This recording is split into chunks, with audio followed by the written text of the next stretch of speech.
Welcome students. अब selected questions की series में क्वेश्चन नंबर 7 देखिए।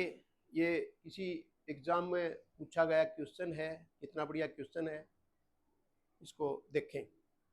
किसी संख्या के 60% में से 60 घटाया जाता है तो परिणाम 60 आता है।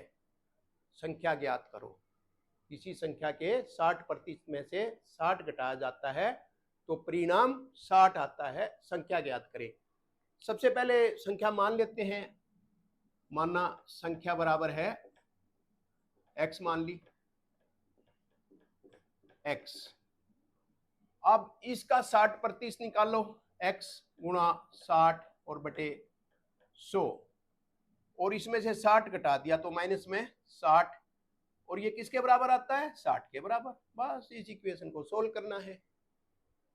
x गुणा 60 बटे 100 और माइनस में 60 बराबर है कितना आ गया? 60। कर लो इसको। 20 से 20 दिया और 20 से 20 5। ये 3x बटे 5 बराबर कितना हो गया? ये 60 जाएगा उधर तो ये प्लस हो जाएगा, 60 प्लस 60, और ये बराबर कितना आ गया? 120। अब 3x बटे 5 बराबर 120, तो x की वैल्यू निकाल लो। x की वैल्यू आ जाएगी 120, और गुणा में ये कितना हो गया? ऊपर 5 गया और नीचे 3 आ गया, और 3 से 3 ये 40 पे कट जाएगा, और 40 पंजा 200 रुपये आ गया। ये तो इसका सीधा तरीका था। नहीं तो जब आप थोड़े से इसमें एक्सपर्ट अब हो भी गए होंगे तो इसमें क्या है कि अभी 60% में से 60 घटाया जाता है तो परिणाम 60 आता है। इसका मतलब यह हुआ कि अगर ये 60 नहीं घटाए जाते तो सीधा कितना हो गया? 60 और 60 कितना हो गया? 120। यानी उस संख्या का 60% 120 है। तो संख्या ज्ञात करो तो सीधा 60% कितना है? यहाँ ले लेते हैं एक बार इसको। 60% उसका किसके बराबर है? 120 के। एक बराबर कितना आएगा? 120 बटे 60, और इसके बाद 100% कितना आएगा उसका? 100% करेंगे तो यहाँ 120 और बटे 60 और गुणा में 100, तो ये 60 से 60 2 पे कट गया। ये संख्या हमारी आ गई 200।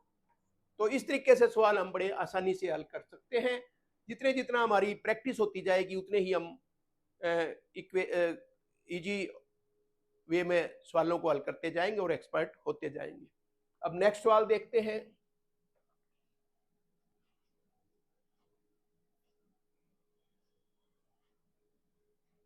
बहुत ही टॉप का सवाल ये लिया है। इसमें अजय ने अपने वेतन का 60% अपनी पत्नी को दिया और बाकी म्यूचुअल फंड में लगा दिया।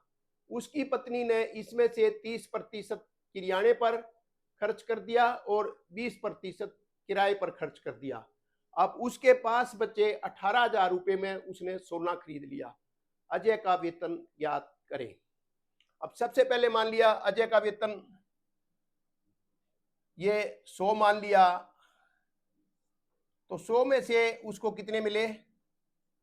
60, और 40 जो है ना उसने, ये प्रतिशत ही है 100, तो ये प्रतिशत में लो इसको, 100% है तो 60% उसको उसकी वाइफ को दे दिया, वाइफ, और उसने 40% यहाँ अपने म्यूचुअल फंड में लगा दिया।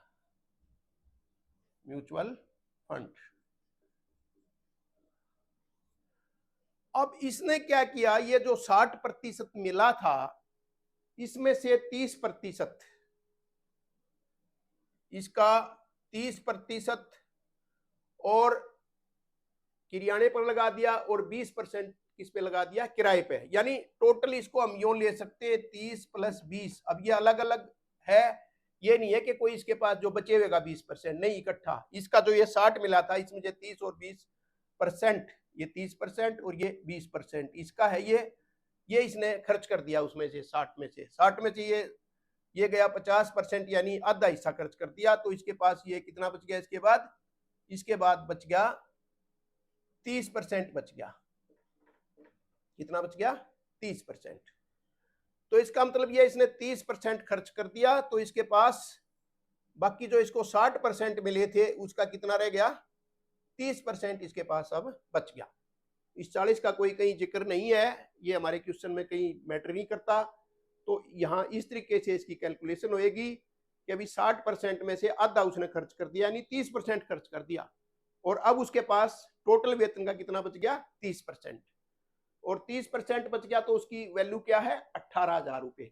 तो अब इस सवाल को यहाँ हल करेंगे, यहाँ ले लेते हैं इसको, 30% बराबर कितने के है, 18,000 के, 1% ये कितने के बराबर हुआ, 18,000 और बटे 30, और इसके बाद 100% कितने के बराबर हुआ, तो ये 18,000 और बटे 30 और गुना में 100, ये काट दो इसका, ये 0 से 0 कट गया, और ये 3 से 3 हमारा 600 पे कट जाएगा, 3 के 18 और 2 0 आ गई, 600 को 100 से गुना करेंगे तो ये कितना आ गया, 60,000।